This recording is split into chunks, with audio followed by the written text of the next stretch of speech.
Husband dumped his blind wife after she went bankrupt, unaware of her $50 million lottery ticket. She gave him her world, her sightless trust, her unwavering love, her strength in silence. But when bankruptcy stripped away their comfort, the man who once swore, for better or worse, showed his true face. "You're nothing but a blind burden," he spat, waving the divorce papers like a victory flag. "I won't chain myself to failure. Find your way alone in the dark." Instead of protection, he offered cruelty. Instead of compassion, he delivered humiliation. At her lowest hour, abandoned and heartbroken, he walked away with another woman, believing he had discarded a useless wife. But what he didn't know was that hidden in her trembling hands lay a lottery ticket worth $50 million, a silent fortune that would one day rewrite her destiny. Sometimes the ones you discard are the very ones destined to rise beyond your reach. Sometimes the shadow you mock becomes the fire that consumes your pride. This is a story of betrayal, heartbreak, and ultimate revenge. A story where cruelty meets justice, and a blind woman becomes the light her betrayer can never escape. At first glance, their marriage looked perfect. Friends called them the golden couple. Matthew Bennett, tall and ambitious, walked proudly into every gathering with Emily, his graceful wife, at his side. She was radiant, soft-spoken, and always smiling. To outsiders, he was a successful businessman, and she was his devoted partner. But behind closed doors, the truth was different. Emily worked 2 jobs, early mornings at a bakery and late nights stitching clothes at home, just to cover their growing bills. Matthew had grand ideas, but no discipline. He loved luxury, nights out with friends and showing off, but he hated hard work. When his ventures failed, it was Emily who quietly stepped in, handing over her small savings, pawning her jewelry, and taking extra shifts to keep them afloat. "You're my rock," Matthew would say, kissing her cheek, but deep down she knew those words carried weight she alone bore. He never asked how she felt about the exhaustion, the constant pressure, the loneliness of carrying everything on her shoulders. To Emily, love meant sacrifice. To Matthew, love meant convenience. One evening, Emily dragged herself home after 12 hours at the bakery. Her hands were raw from kneading dough, her eyes heavy from lack of sleep. She found Matthew sprawled on the couch, scrolling through his phone. The table was covered with unopened bills. "Matt, we need to talk," she said softly, setting down her bag. "The landlord gave us another notice. If we don't pay rent soon—" He cut her off, waving his hand. "Relax, Em. I'm meeting a guy tomorrow about a new business deal. Just trust me, okay?" Her heart sank. She had heard those words too many times. "But how will we cover the bills now? I can ask Mrs. Turner for extra shifts." He smiled, pulling her close. "That's why I love you. You always find a way. Don't worry, babe. I'll make it big soon. Then you'll never have to work another day in your life." It sounded sweet, but Emily knew the truth. His dreams were built on her sweat. That night after he fell asleep, she sat alone at the kitchen table, staring at the stack of bills. Tears slipped down her cheeks. She wanted to believe in him, to trust his words, but the imbalance gnawed at her. How much longer could she hold everything together? She whispered into the silence, "I just want us to be happy. Why does love feel so heavy?" The clock ticked past midnight. Emily rubbed her tired eyes, not knowing that soon her world would collapse in ways she could never imagine. Because tomorrow tragedy would come knocking, and the price of her devotion would be blindness. The morning began like any other. Emily rose early, slipping quietly out of bed so Matthew could sleep. She tied her apron and hurried to the bakery, her body heavy with exhaustion, but her heart determined to keep pushing. She whispered to herself, "Just a little longer. Things will get better." By noon, she was racing between shelves, handing out bread to impatient customers. The shop buzzed with noise, and Emily hardly noticed the flickering lights overhead. But outside, the sky darkened, winds rising with unusual force. A storm was coming. When her shift ended, she packed the unsold loaves into a box for neighbors who often went hungry. With the box balanced in her arms, she stepped onto the wet street. The rain was sharp, the air heavy. She pulled her coat tighter and hurried toward the bus stop. Suddenly, screeching tires tore through the storm's roar. Emily froze. A delivery truck swerved, its headlights blinding, its horns screaming. In a split second, everything changed. The box of bread flew from her hands. The impact slammed her onto the pavement. Shards of glass rained down as the truck clipped a streetlight, sparks showering the ground.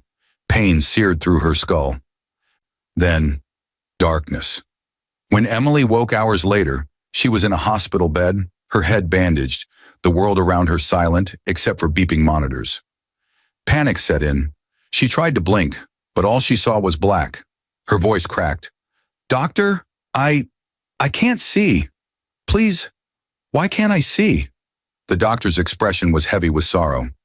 "Emily, the accident caused severe trauma. The damage to your eyes is irreversible. I'm sorry, you're blind." The words crushed her. She clutched the bed sheets, shaking. Tears spilled though she could not see them. Blind? Forever? How will I work? How will I live? The door burst open. Matthew entered, his face pale. For a moment he looked concerned, but it quickly faded into irritation. "So it's true," he muttered, glancing at the doctor. "She can't see?" The doctor nodded. "She will need rehabilitation, support, and patience. This is a life-altering condition." Emily reached out, her trembling hands searching. "Matt, I need you. Please don't leave me." He stiffened. For the first time, she felt him hesitate before taking her hand. His silence cut deeper than the accident itself. The days that followed were a blur of fear and vulnerability. Nurses helped her eat, bathe, and walk, while Matthew came less and less.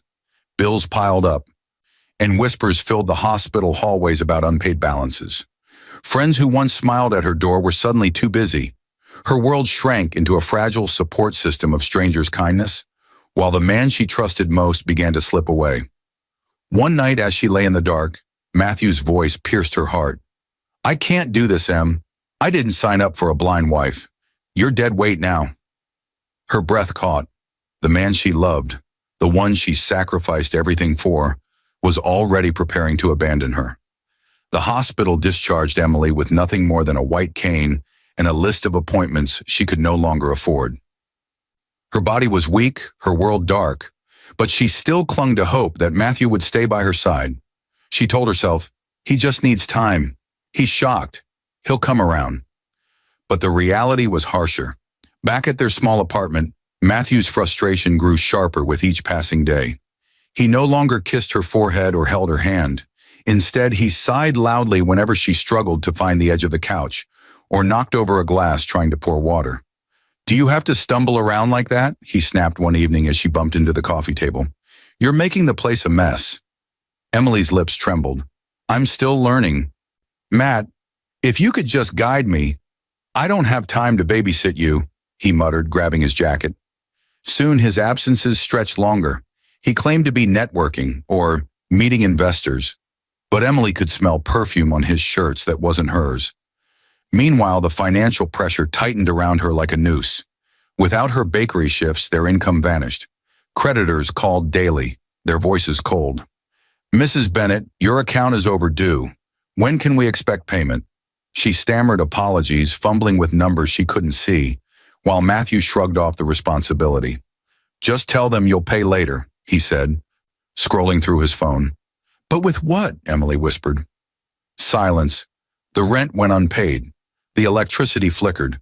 Neighbors who once greeted Emily now whispered as she passed, her cane tapping the pavement. "Poor thing. Her husband won't last. She's finished." Their pity cut her deeper than their gossip. One afternoon she sat alone on the couch, clutching the last unopened bill. Her fingers traced the paper edges, though her eyes could not read them. A tear slipped down her cheek. "How did I become a burden overnight? I gave him everything. Why does he treat me like nothing?" That night, Matthew stumbled in smelling of alcohol. She reached for him, desperate for comfort. "Matt, please, just talk to me. I'm scared." He shoved her hand away. "You think you're the only one with problems? You're dragging me down, Em. I can't live like this." Her heart shattered. For the first time, she realized she was utterly alone, even in her own marriage. The next morning, she woke to silence. Matthew was gone. No note, no explanation, just the faint echo of a slammed door. Emily sat at the kitchen table, clutching her cane. listening to the emptiness around her. Her chest tightened as the truth settled in. She had lost not just her sight, but also the man she once trusted with her life. And though she didn't know it yet, his betrayal was only beginning. Emily's world had grown painfully small, four walls, silence, and the steady tap of her cane against worn wooden floors. But just when she thought everyone had abandoned her, a familiar voice reappeared. Sophie, her old college friend. "Emily, it's me," Sophie said warmly, knocking lightly on the door. "I heard about the accident. I couldn't just stay away." Emily's heart lifted. She hadn't heard genuine kindness in weeks. Sophie hugged her, the scent of lavender filling the air. "You look thinner," Sophie whispered. "Don't worry, I'll help you through this." For a moment, Emily believed her. Sophie began visiting often, bringing groceries, cleaning the apartment, even reading bills aloud. Emily clung to her presence like a lifeline. "You're a blessing," she told her one evening. "I don't know what I'd do without you." But beneath Sophie's smile lurked envy. She had always admired Emily's grace, Matthew's attention, and the life they shared. Now seeing Emily blind and broken, Sophie's pity twisted into something darker, an opportunity. One evening as Emily rested on the couch, Sophie's tone shifted. "Matt's been coming to see me," she said softly. Emily sat up, confused. "What do you mean?" Sophie hesitated, then sighed. "He's hurting too, Em. He feels trapped. He told me he still cares for you, but he needs someone who understands him." Emily's stomach churned. "You mean you?" Sophie didn't deny it. She touched Emily's hand gently. "I didn't plan this, I swear. But Matt and we connect. Still, I promise I'll always be here for you." Emily snatched her hand back.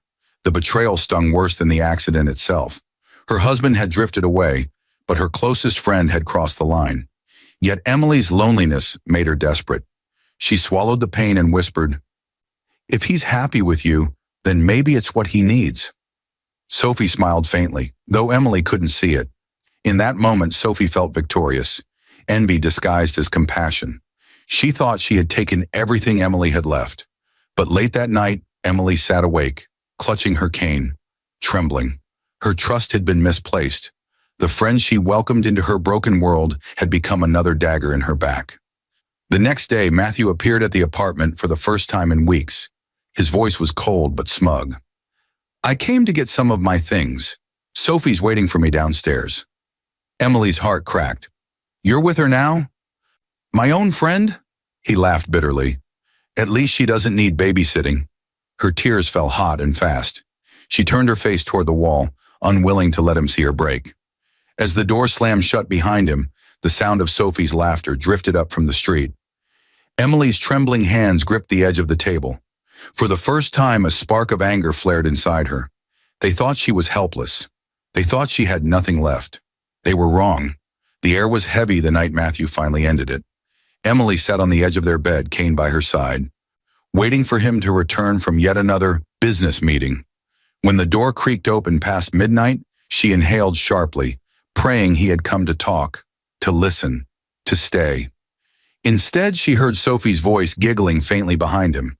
Emily's chest tightened. "Matt? You brought her here?" Matthew's footsteps dragged across the floor. "Relax. She's just waiting outside." His tone was sharp, unapologetic. "I'm not hiding anything anymore, Em. It's over between us." Her heart pounded. "Over? You promised me forever, for better or worse. How can you throw it all away when I need you most?" He tossed a stack of papers onto the bed. The crisp sound of legal documents sliced through the silence. "These are divorce papers. Sign them, and make it easy on both of us." Emily's trembling hands reached out, brushing against the rough edges. You're divorcing me now? When I've lost my sight? When I have nothing?" Matthew scoffed. "Exactly. You're nothing now. I can't drag dead weight for the rest of my life. Sophie makes me feel alive. You make me feel trapped." The words struck like knives. Emily bit her lip until it bled, refusing to let her sobs spill. "So all my sacrifices meant nothing? All the nights I worked, the dreams I gave up for you?" He leaned close, his voice low and cruel. You should have known love doesn't pay bills. I need a partner who can give me more, not drain me. You're blind, broke, and useless. What man would want that? The cruelty was unbearable. She clutched her cane like a lifeline, her tears soaking the papers she could not read. Matthew straightened, indifferent. Sophie's waiting. Sign them when you're ready. I'll send someone to pick them up. Emily whispered, her voice breaking. Matt, please don't do this. But he was already walking away. His shoes clicked against the floor, steady and cold. The door opened, and Sophie's laughter rose again, cruel and mocking. Together they left, the sound of their footsteps fading into the night. The silence afterward was suffocating. Emily curled into herself, shaking, her body racked with sobs. She replayed his vows in her mind. For better, for worse, in sickness and in health. Broken words that now mocked her pain. Her marriage was not just ending. It had been shattered by betrayal, humiliation, and abandonment. In that moment, lying alone in darkness, she thought she had reached the end of her story. But the universe had other plans. For hidden in her purse, untouched for weeks, was a small folded lottery ticket, a ticket that would soon rewrite her destiny. Emily didn't move for hours after Matthew left. The papers lay crumpled on the bed, damp with her tears. The apartment was silent, but her mind screamed. She replayed his words, "You're blind, broke, and useless," until they burned like fire in her chest. The despair was suffocating. She thought of the bakery, her independence, her laughter before the accident. It all felt like another life. Now she stumbled in the dark, abandoned by the man she gave everything for. Her phone buzzed suddenly on the nightstand. With trembling hands, she fumbled for it, pressing it to her ear. "Emmy, it's Mom," came the gentle voice. Emily broke instantly. "Mom," she whispered through sobs. "He left me.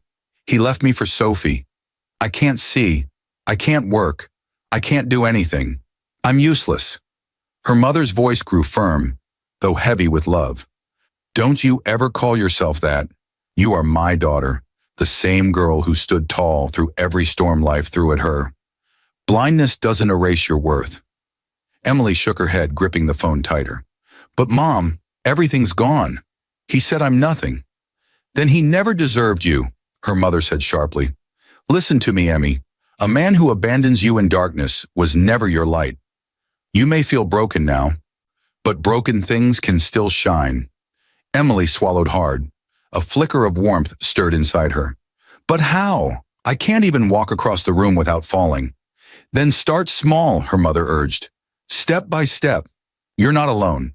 You have me, and you have the strength God placed in you. Don't let his cruelty define your future." For the first time in weeks, Emily took a deep breath. Her mother's words pressed against the cracks in her heart, mending them just enough to stand. After their call ended, Emily sat in silence, clutching her cane. She replayed her mother's voice. "Blindness doesn't erase your worth." The despair was still there, but now it was met with something new, a flicker of defiance. That night she stood slowly, feeling her way across the room. Her hand brushed the edge of her purse. She pulled it closer, fingers searching the contents. There, folded between old receipts, was the forgotten lottery ticket she had bought weeks before the accident. She held it in her hand, smiling faintly through tears. "Maybe this is nothing, but maybe, just maybe, it's a sign I'm not finished yet." Her heart beat faster. For the first time, Emily whispered, not in defeat, but in challenge, "I will not die in this darkness." The next morning, Emily clutched the small folded lottery ticket in her trembling hands. Her heart raced as she thought of her mother's words. Broken things can still shine. She couldn't see the numbers, but something inside told her this ticket mattered. She dialed the state lottery hotline with shaky fingers, praying she wasn't clinging to false hope. A cheerful voice answered, "Please enter your ticket number." Emily hesitated. I'm blind. Could someone read it for me?" The clerk paused kindly. "Ma'am, if you can give me the numbers, I'll check for you." Emily fumbled for her phone's voice recorder, whispering the numbers as best she could, replaying them until she was sure. She read them aloud, her voice quivering. There was silence on the line. Then the clerk gasped. Ma'am, congratulations. You've won. $50 million. Emily's knees buckled. She sank onto the couch, the phone slipping from her hand. Her whole body shook as tears streamed down her face. 50 million?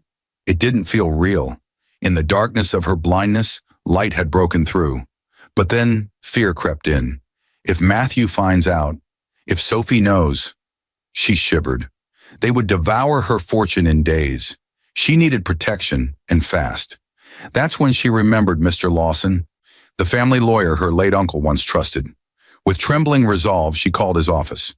Emily Bennett, came the warm professional voice. It's been years. How can I help you? Her words tumbled out. Mr. Lawson, I think I've won the lottery, but I can't tell anyone, especially not Matthew.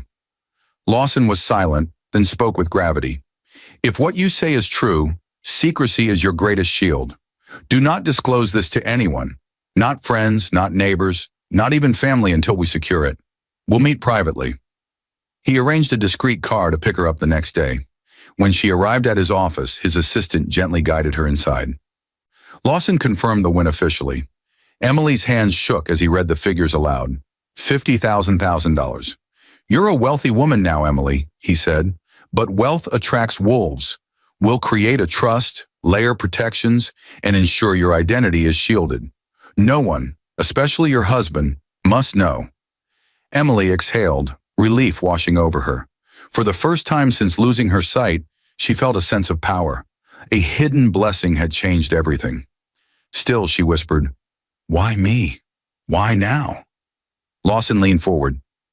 Because destiny never forgets the ones who suffer in silence.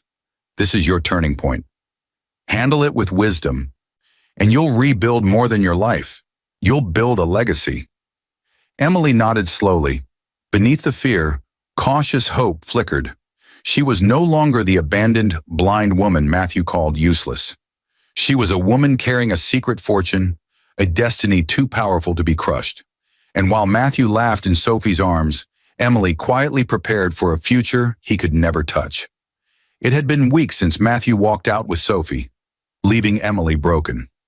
Now, armed with a secret only she and her lawyer knew, Emily was learning to stand a little taller. Her cane still tapped uncertainly across the floor, but her spirit was stronger. One afternoon, a knock rattled the door. Emily's chest tightened. She wasn't expecting anyone. "Em, it's me. Open up." Her heart froze. "Matthew." She gripped her cane tightly, every muscle tense. Slowly, she opened the door. His cologne hit her first. Familiar, but now tainted with betrayal. "Matt," she whispered. He stepped in quickly, his voice syrupy sweet. "I've missed you, babe. Sophie. Well, she wasn't what I thought. I realize now you're the only one who ever truly loved me." Emily's jaw clenched. "You left me when I needed you most. You called me useless." He sighed dramatically. "I didn't mean it. I was angry, scared. You know me. I say stupid things. But I can't live without you, Em." He touched her arm gently, trying to guide her toward the couch. She stiffened. "Don't." He chuckled lightly, masking frustration. "Come on, don't be like that. I've been under a lot of pressure. Business is tough. Bills, you know how it is. But if we get back together, we can rebuild. Together." Emily's fingers tightened around her cane. Inside, her blood boiled. He wasn't here for love. He was circling like a vulture, sensing something had changed. "Matt," she said firmly, her voice steady, "you didn't come back because of love. You came because you lost Sophie. And maybe because you think I still have something left to give." He blinked, caught off guard. "What? No. How could you think that?" "You gaslit me for years," Emily continued, her voice rising. "You made me believe I was nothing without you, but I see you clearer now than ever, even without my eyes." He smirked nervously, trying to regain control. "Em, you're just emotional. You don't know what you're saying. I forgive you for lashing out. I'm here to make things right." Her lips curled into a bitter smile. "No, Matt, I forgive myself for loving a man who never valued me. I don't need you to make things right. I'll make them right on my own." The words stunned him. For the first time, his manipulation failed. He leaned closer, whispering urgently. Emily, are you hiding something from me? Did something happen? Her heart raced, but she kept her face calm. Yes, something did happen. I found my strength, and it doesn't include you. The silence that followed was heavy. Matthew's mask cracked. His voice turned sharp. You'll regret this. You think you can survive without me? You're blind, Em. You need me. Emily lifted her chin. No, Matt. You need me. And that's what scares you most. His fist clenched. Without another word, he stormed out, slamming the door so hard the walls shook. Emily stood in the darkness, her cane steady in her hand. For the first time, she felt powerful. She had drawn a boundary and reclaimed her agency. Days passed after Matthew's stormy visit, but Emily's heart remained steady. She replayed her words over and over. I found my strength, and it doesn't include you. They gave her courage, but Matthew wasn't finished. One rainy afternoon, another knock echoed at the door. Emily hesitated. When she opened it, Matthew stood there holding a bouquet of roses. His eyes carried a practiced softness, his lips curled into a rehearsed smile. Em, he whispered, handing her the flowers. I came to say I'm sorry, truly sorry. Emily's fingers brushed the petals. They smelled sweet, but her instinct screamed of poison hidden in the fragrance. He guided her gently to the couch. I've been thinking about us. I was selfish, cruel. I let Sophie come between us, but she's gone now. All I want is you. Emily's voice trembled, though she stayed firm. You left me when I was at my lowest. You called me worthless. He clasped her hands dramatically. I didn't mean it. I was scared. I was drowning in debt, in failure. But I know now, you're my anchor. I can't live without you. Emily tilted her head. She could hear the desperation behind his performance. So what do you want from me, Matthew? His tone shifted slightly, just enough to reveal his greed. I just need to know you're okay financially. I lie awake at night worried about how you're surviving. Did you come into any money? Maybe some insurance payout, or... He stopped, feigning innocence. Emily's stomach tightened. He was probing. Somehow he sensed a change. I manage, she said calmly. He leaned closer, pressing. Come on, Em. We're still married technically. We should share everything. If you've got something hidden away, we can use it to rebuild. Think about it. We could start fresh. Big house, no more worries. I'd take care of you. She pulled her hands away sharply. You'd take care of yourself. That's what this is about. His voice grew sharp. Don't twist my words. I'm trying to make amends here. Emily shook her head slowly. No, you're trying to dig for gold. But I'm not a fool anymore, Matthew. I've learned the hard way. Your apologies always come with a price tag. Silence stretched between them. His mask slipped and bitterness flickered in his eyes. You'll regret pushing me away, Em. One day you'll realize I was the only one who truly cared. Emily stood, cane steady in her grip. Her voice was calm, resolute. I already realized the truth. You cared only when it benefited you, and I won't let greed be the chain that binds me again. Matthew slammed his fist on the table, frustration boiling over. But Emily didn't flinch. Her guarded heart was stronger than his theatrics. As he stormed out once more, Emily whispered to herself, not even $50 million could buy back my trust. He didn't know it, but she had grown wiser and untouchable. Emily's apartment was quiet again after Matthew's storm of greed. But this time, the silence didn't swallow her. She was learning to stand taller, to move with purpose even in darkness. Still, loneliness weighed heavily. Then came a knock, gentler, uncertain. Em, it's Daniel. Remember me? Her heart skipped. Daniel was her childhood friend, the boy from next door who used to race her down the street and share candy under the oak tree. Years had passed, but his voice was still warm, steady. She smiled faintly. Daniel, I didn't think you'd remember me. Remember you. Em, I never forgot you. He stepped inside, his boots carrying the smell of fresh earth. He worked in deliveries now, driving trucks, moving goods across town. I heard what happened. I'm sorry I wasn't here sooner. Emily's throat tightened. Everyone left when things got hard. Even Matthew. Daniel sat across from her. I'm not Matthew. His tone was gentle but firm. For the first time in a long while, Emily felt safe. He didn't pity her. He didn't prod her for secrets. He simply asked, "What do you need?" Tears welled in her eyes. "I just need someone to believe in me again."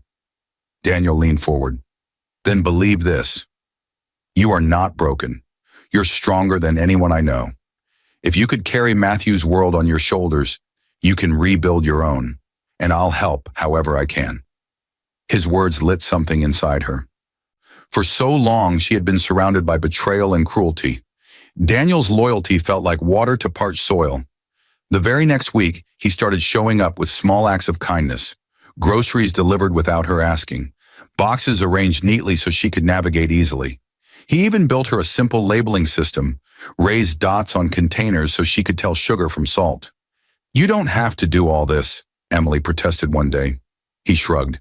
"It's not about what I have to do. It's about what you deserve." Slowly, neighbors noticed the changes. Emily, once whispered about as a pitiful blind woman, now walked more confidently with her cane, guided sometimes by Daniel's steady hand. Her dignity, once trampled, began to bloom again. One neighbor murmured, "She looks stronger, happier." Another added, "That boy, he's helping her. Maybe she's not as helpless as we thought." Whispers shifted. Pity turned into respect. One evening, as Daniel packed up to leave, Emily touched his arm. "Thank you. You've done more for me than Matthew ever did. You remind me I still matter." Daniel smiled softly. "You always mattered, Em. You just needed someone to remind you." That night, lying in bed, Emily realized something profound.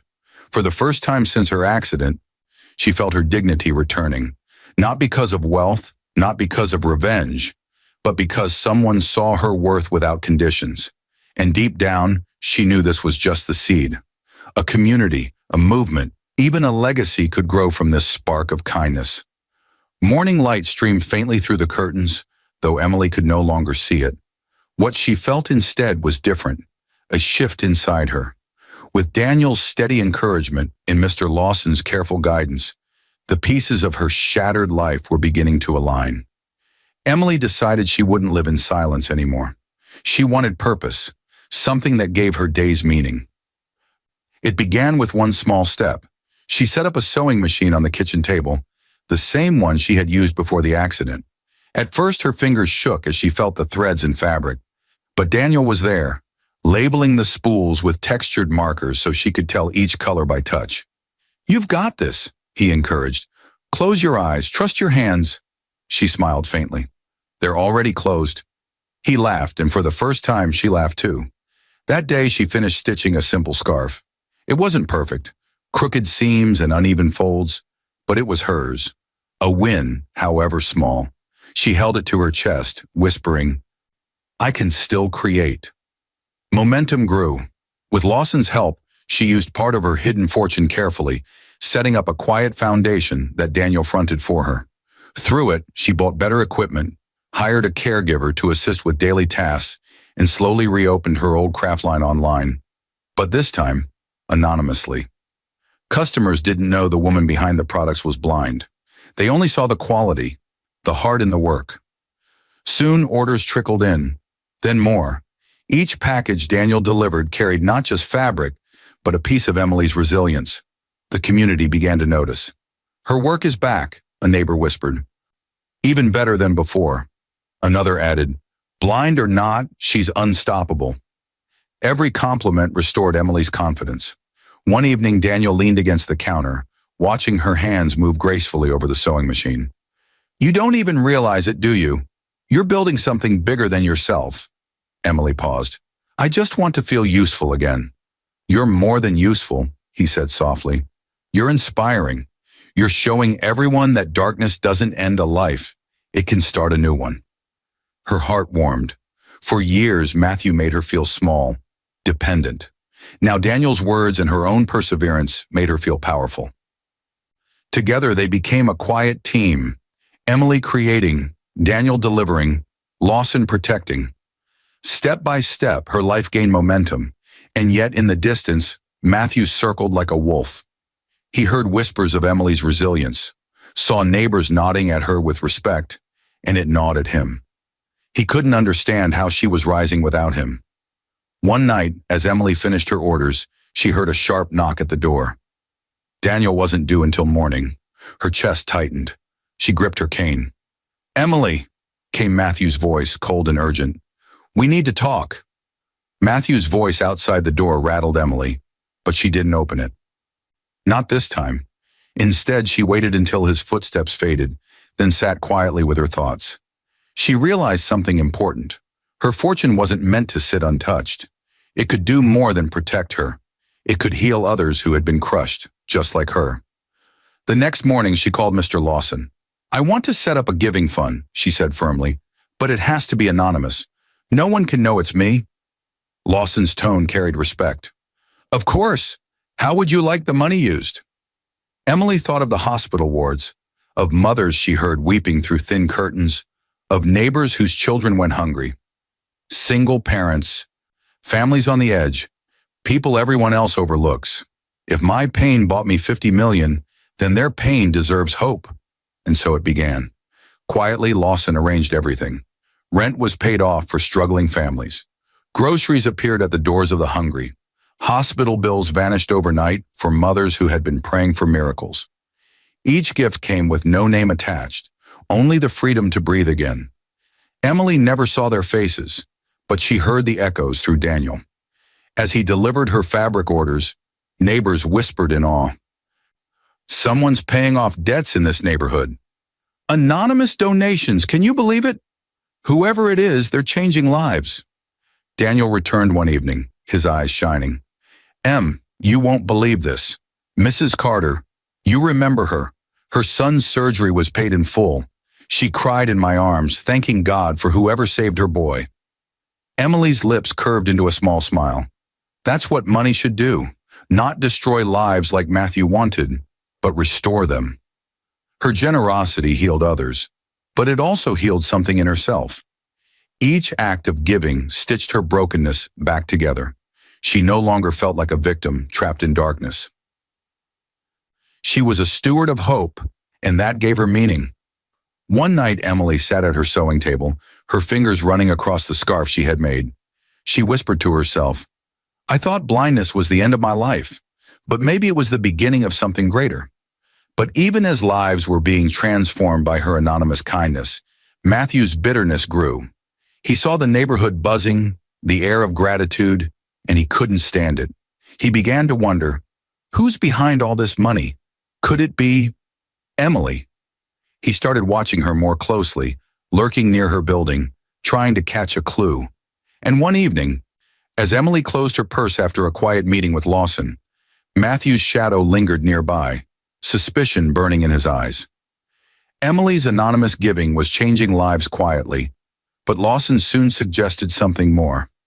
"Emily," he said during one of their private meetings, "you've already restored countless families, but what if you built something lasting? A foundation that gives second chances, not just money, but dignity." Her fingers traced the edge of her cane as she thought. A place where the forgotten can find hope, where people like me, overlooked, abandoned, are given another shot. Her heart swelled.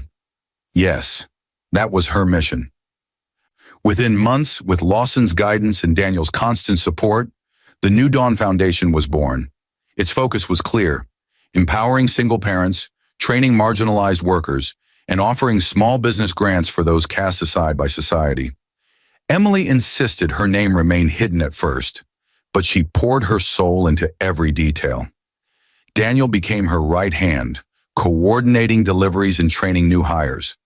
"You're giving people what Matthew never gave you," he said one afternoon. "Belief, a reason to stand again." Emily smiled softly.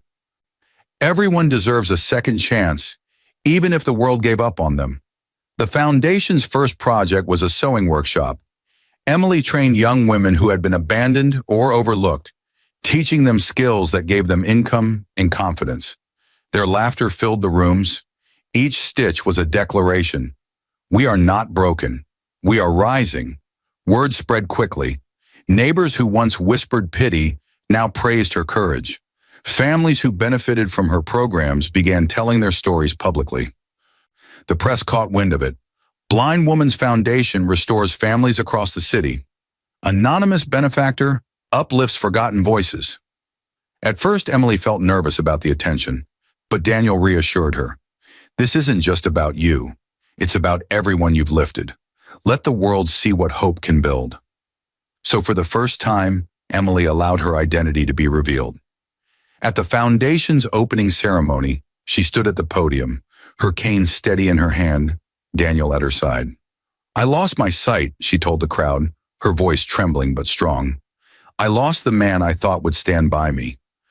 But what I found was a deeper vision, one that sees with the heart. We are here to prove that brokenness does not end a life. It begins a legacy. The audience erupted in applause. Some wept openly, inspired by her resilience. The very community that once pitied her now honored her. For Emily, it was more than a foundation. It was redemption. Her pain had birthed something larger than herself, something that would outlive her. But in the back of the crowd, hidden in the shadows, Matthew watched with burning envy. He clenched his fists as he listened to the cheers, the praise, the adoration Emily received. And in his heart, greed whispered, "That should have been mine." The applause from Emily's speech still echoed in the hall when Matthew pushed his way to the front. His suit was wrinkled, his eyes wild, but his smile was plastered on like a mask. Cameras turned toward him instantly. "Emily!" he called, arms stretched wide, as if he were the prodigal husband returning home. "My wife, my love, I'm so proud of you." The crowd gasped. Whispers rippled through the room. Isn't that the man who left her? Now he's here, pretending? Emily's chest tightened. Her cane gripped firmly. She lifted her chin. "Matthew," she said, her voice calm but cold.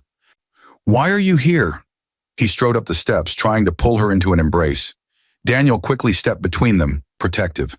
Matthew's smile faltered, but he pressed on. "I came to apologize, publicly. I was wrong to leave. I was weak.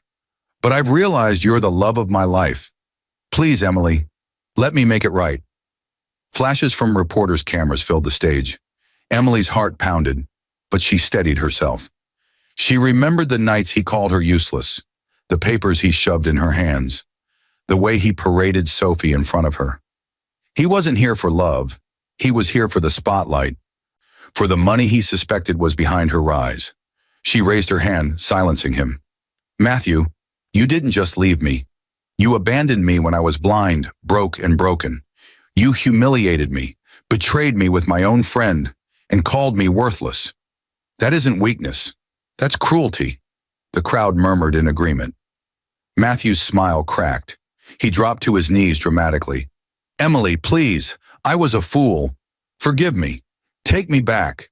I'll do anything." Gasps filled the hall. Cameras clicked furiously. Emily inhaled deeply. For a moment, the past tugged at her.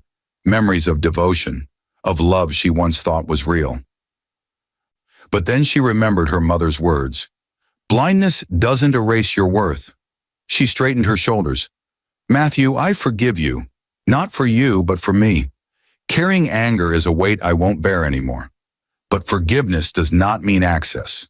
My life has moved on, and you are no longer welcome in it." His face paled. "Emily, please." Daniel stepped forward, voice steady. "She's given her answer. Respect it." Security, sensing the tension, moved in. The crowd erupted in applause. Not for Matthew, but for Emily's strength. Her voice carried above the noise. "This foundation is my safe space, a place for healing, dignity, and second chances. But not for those who abuse trust. Matthew, this door is closed to you forever." The cameras caught every word. The world would see not a blind victim, but a woman who stood unshaken against the man who once broke her. Matthew was escorted out, his head hung low, his pride shattered before the very people he once sought to impress. Emily stood taller, her cane steady. The chapter of his control was closed, firmly, finally. Weeks after the foundation's launch, Emily's life bloomed brighter than she ever imagined. She couldn't see the crowds, but she could hear their applause. She couldn't read the articles, but Daniel read them aloud with pride. From blindness to bravery, Emily Bennett inspires the nation. The woman who turned pain into power. Her days were filled with purpose. She trained women in her sewing workshop, mentored single parents, and welcomed volunteers who longed to be part of her mission. Children laughed in the halls of her center, their joy a living testament that brokenness could indeed birth beauty. She had lost her sight, but gained a vision greater than she'd ever dreamed. One golden afternoon, as she left the foundation office with Daniel at her side, she heard hurried footsteps behind her. A familiar voice, desperate and cracked, called out, "Emily, please, wait!" Her heart recognized it instantly. Matthew. She stopped, cane steady, her posture unshaken. Daniel instinctively moved closer, but Emily raised her hand gently. "It's all right." Matthew stumbled forward, his once proud frame now gaunt, his suit worn and wrinkled. He fell to his knees on the pavement, ignoring the stares of passers-by. "Em, I've lost everything," he sobbed. "Sophie left me when the money ran out.